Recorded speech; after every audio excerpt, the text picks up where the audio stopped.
All right, everybody, we're here today. We decided to get together and have a little talk between Mundo and I.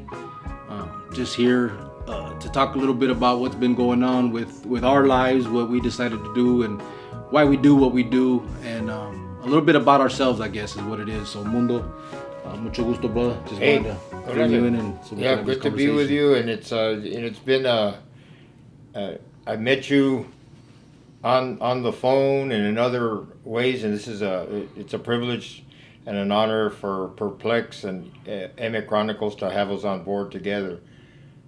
But yeah, it's a toda dar. Yeah, this is a good. We'll have a good conversation, and I'm sure people have been waiting to have us talk to each other. I would assume, a lot of people ask when I'm on if I had met you, what we talk about, all that type of stuff. So we're just gonna go ahead and give them what they're asking for, I guess.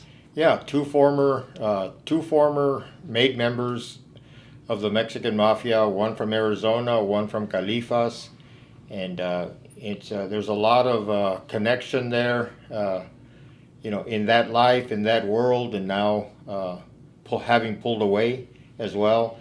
And I think the important thing for the viewers to understand and recognize is our mission statement, our purpose for doing what we do, and we do understand that gang members do get caught up looking at things through their prism oftentimes, and we want to, for number one, dispel this notion that we're doing this to glorify the gang life, because that would be the furthest thing from the truth. Yeah, and I think absolutely. You're in agreement with that. Yeah, absolutely. That's my number one thing. That's one of the things I wrestle with when I'm putting together the videos.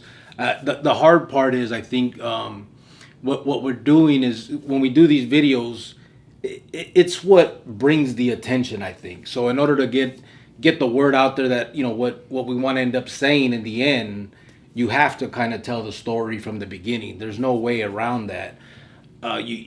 People, I mean, the subscribers, everybody they're there to listen to the stories. Obviously, they want to know, they want to be that fly in the wall in the vidas of the ex carnales, of that organizations, of the criminal mind in general, I would assume, because most of them probably have never even lived that life, and the ones that have are, if they're watching, then they're not in that life anymore, I would assume. And so, I mean, that's one of the things I wrestle with, putting that together. And I'm like, man, I don't like talking about, the details of what I've done in my life as far as homicides or anything like that.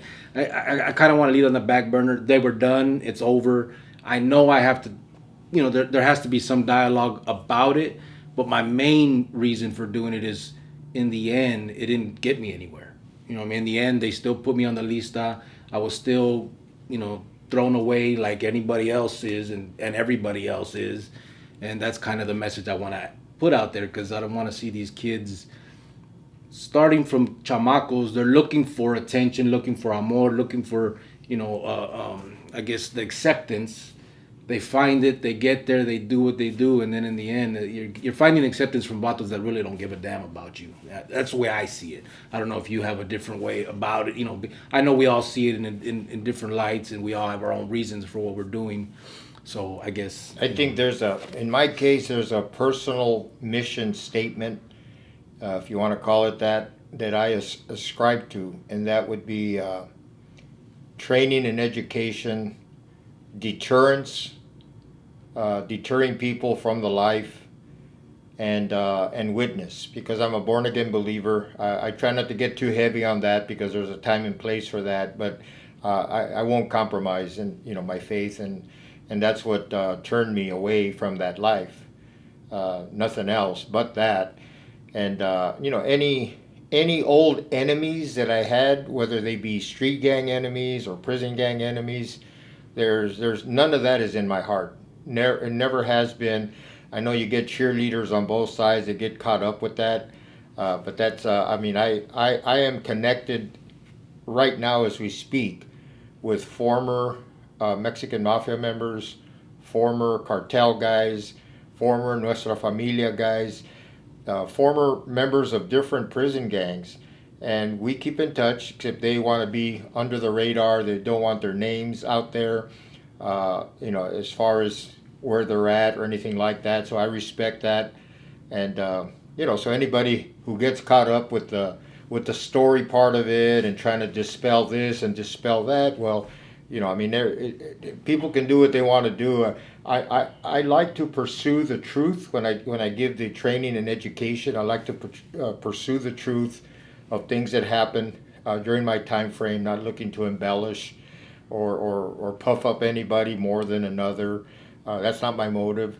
And then the deterrence part is very important to me for the young people, but even for the OGs, because I know there's a lot of OGs out there in the Pinta, and you've had experiences yourself, and you can talk about that yourself if you want to at any point or during your episodes. There's OGs out there that want to get out of that life and don't have to, they don't have to testify against anybody or anything like that. Some of the choices I made, personal choices, were my choices, and I live with them, and that's the way I roll. And but my motives, again, people can always question them, and then I can always address them during an episode. So yeah, I think we're on the same page, and I love the channels. I see that there's a lot of channels that have sprouted since we have been embarking on our journey a few years back when we started, and I love it. I love it because I never look at it like, oh, they're competing against us or anything. I look at it like, this is great because everybody's bringing out things, and as long as it's positive and they're looking to educate and they're looking to deter, then, I'm in favor of that. I'm totally in favor of that, and, shout out to all of them. I'm not going to mention anybody by name unless you want to, but as far as I'm concerned, they're all good. And if they're in lockstep with the similar mission statement, I think it's all good because we're trying to help people get away from that life. And that's the most important part of it. Yeah, I agree. I mean, I've been watching it for, a few years now as well.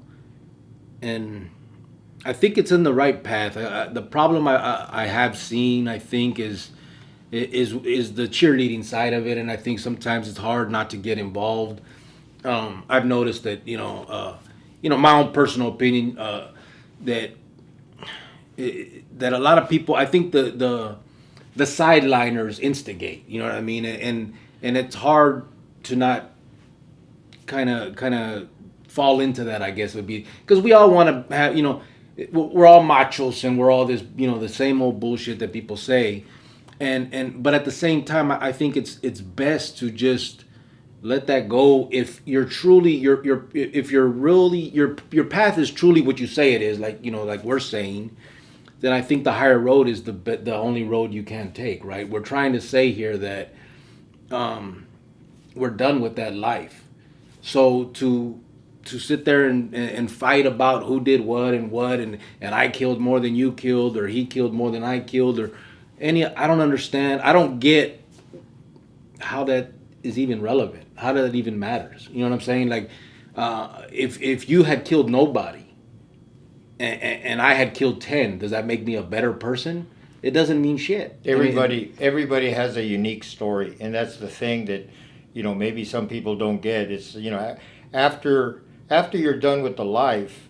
Now it's about moving forward, improving yourself, making your family and loved ones happy, making yourself happy. And I think that's what I mean. Like, the problem, I think, is that's the old mentality, right?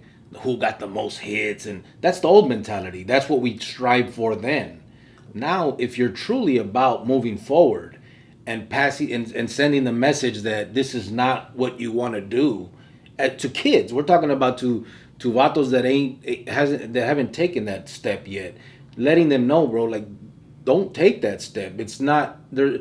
There's nothing there's no glorification in that. It doesn't make you a man, and in the end, it doesn't. It doesn't make you feel great inside either. You know what I'm saying? Right. Like, we've done what we've done, but it doesn't make us any better than the next man. So. And actually, I would think, to grow up as a normal individual, take care of your kids, take care of your family, become a doctor, a lawyer, whatever it is. And we know that there's bad in everything. There can be. But if you're a good person throughout your life, I think you're better than me. Yeah. You know, at the end of the day, you took the harder route, and it's not hard to end up in the joint and do what we did. You know what I mean? At the end of the day, that's how I see it. I think that was the easy road, was showing off for my homeboys when I was a kid, ending up in the pinta, and then basically doing the same thing when I was an adult, right? And then in the end, seeing that it was all for naught, right? There was nothing there. I mean, it wasn't anything that I thought it was. It wasn't a bunch of hermanos that loved each other and did whatever they could for each other. That was the farthest thing from the truth, right? Yeah, it was a big lie. And it's a big lie from the beginning. The thing is, people don't recognize it because we get caught up looking for acceptance, looking for being somebody special. You know, maybe people went through some turbulence at home with family life, and they look for the extended family on the street. So, you know, growing up in East LA, and all the guys growing up in Southern California that are part of a gang community, you know, the characteristics are the same. I mean, you got love, you got unity, you got loyalty, support. I mean, I can name them on and on ad nauseum. And the thing is, those are good characteristics. But once you join a gang, that still doesn't mean that you're a bad person, you know, because the gang is a community of people coming together, you know, like brothers and sisters. Mm-hmm. But it's the small percentage of us that went and started committing the violence and doing the things supposedly to defend the neighborhood, to defend the turf, you know, and all this. We're the ones that polluted our communities, you know. So, you know, when you hear people talking about honor and all this, and I read about it all the time, que Mundo, you lost your honor and this and that. And, you know, for me to lose my honor as a gang member is a beautiful thing. That's a compliment. You know, as far as I'm concerned, you're complimenting me when you say that, because that's not the kind of honor that a young person or anybody should desire in life. The honor of being a gang member, the honor of being a lifetime tecato. And I'm not judging people. I know they have drug problems, and, you know, they continue in them, and I hope that they pull out of it. But I'm saying that is the destiny. That's what that kind of life is going to bring you. Not to mention life in prison. I did, in a 19-year period, I did 17 years. I wasted 17 years of my life. Now, to me, that was a lot of time to waste, you know, before I pulled away. Today, you got RICO and you got long-term prosecutions, and these guys are being put away for life. Yeah. And for many, many years. You know, one of your guys from Arizona just, I think he just got out from doing like 35 years. Yeah, Chopper did 35. Chopper, you know, he did 35 years. It's like, man, there's Sleepy from Calexico. He's been in since 1962.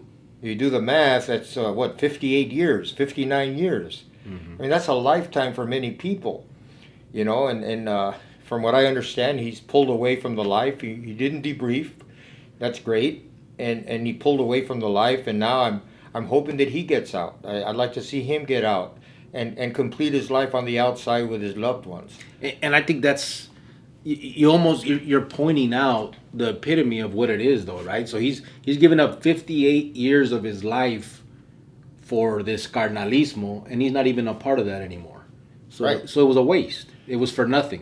You know what I mean? Basically. And that's what I'm saying. Like, if these kids can see that and learn from that, that's what I'm trying to get across. Like, don't look up to Sleepy because he killed a placa and he was a carnal. And look up to him now because he walked away from that, even though he did all that. You know what I'm saying? Like, right. And he probably didn't walk away because he wanted to. I'm sure there was some issue because that's what happens. He got tired of the young generation and the way they politicked against each other and all that, from what, you know, from the feedback that I received. And that's the clica. I mean, the politics is the clica. Yeah. The one of our reglas, which I'm thinking you guys have too, is no politicking against your carnales. Of course. But that's the number one broken rule, right? I mean, there is no getting us by that. I mean, that politicking is what they do, and you just have to think about it. They're sitting. once they started the STGs, and even before that, we can say, but let's just start from that day. Once they lock you down, you're in a cell, and you're in a pod with nothing but carnales, all you have to go against is your carnales. Yep. Your enemies that's all you know now. That's who you're going to fight. And it's crazy. Instead of coming together like the carnalismo that we thought we were, instead of, well, let's throw spreads, we're in here together, whatever, it doesn't become that. It becomes, hey, this puto, I heard him on the phone crying, or whatever little issues you want to make up, and now you're politicking. So, and that's the problem I see. I've talked about the Garfield, one of the ones that que yo maté, and the reason, and I bring it up because the reason that we killed him was because he was getting high. Okay, that was the main razón, was he was doing drugs. Mm-hmm. The night we killed him, me and Chino got high to celebrate killing him. Come on, that's hypocrisy at its most, right? I mean, we kill the guy for doing drugs, and then we do drugs to celebrate it. And that just tells you what it's all about. And that's the thing is I hear people extolling the virtue of people like, say, Chuy, Mariano from my neighborhood, mm-hmm. from Barrio Nuevo, that he was a non-heroin user. So they take that little soundbite and then they take it to make people believe that he never used drugs or anything. Mm-hmm. But he was a drug user. Yeah. And I got that from good sources, that he just didn't want the Sureños that he had authority over, he didn't want them knowing, because he didn't want them around him. He wanted to portray a certain image. He wanted business people around him. But all these guys, and I'm telling you, Nuestra Familia, Aryan Brotherhood, Mexican Mafia, I mean, these are the kind of people that I've known intimately, either as enemies or as allies, and then afterwards, and almost to a man, son tecatos. Yeah. They love heroin. Okay, they use it. And all this talk about discipline this and discipline that, they're probably laughing when they're in the back room, sticking that needle in their arm. Mm-hmm. And so that's part of that culture. That's part of what they do. They get high on their own supply. Yeah, absolutely. You can make money, and a lot of them do. They make good money and the whole thing. But how many of them are going to be out to enjoy that money? Yeah, never. It's not going to happen. It ain't going to happen. And that was, like, in ours, it was actually against the rules to get high on the calles, but you could get high in the pinta. But when you got out, you were supposed to be clean. Mm-hmm. And then they killed, I can't even count how many carnales for getting high. I mean, off the top of my head, Garfield, Aslan, Blackie, a bunch, right? So they killed these carnales for getting high. Then, because a higher ranking member or more popular member, Cuervo, gets out, is getting high, they were planning on killing him. He finds this out when he gets locked back up. He puts it to the mesa to change the reglas that, hey, as long as you're taking care of business now, you can get high even on the calles. Right. So they changed the rules, but you already killed 15, 20 carnales, and now you're going to change the rules because this guy says it's okay? I mean, and I take it back to my instance again. I'm a hypocrite. I played the political game. I wasn't some, innocent man in this situation. I'm just now, I realized that, obviously, and I'm trying to I'm trying to bring it out there. But I didn't get in innocently. I knew what I was doing. I knew the politic game, and I played it. I lost. And here I am trying to tell the kids now, you're going to lose. There's no winning that game. No. That's the bottom line. But what the main thing that I see is, if Garfield was truly my carnal that I loved, like my real brother, and you're getting high, brother, I'm gonna take you to the rehab. I'm gonna try and help you. I'm not gonna kill you. That's what I would do with my real brother. So why didn't I do that with him? Because it's not a real carnalismo. There is no real love there.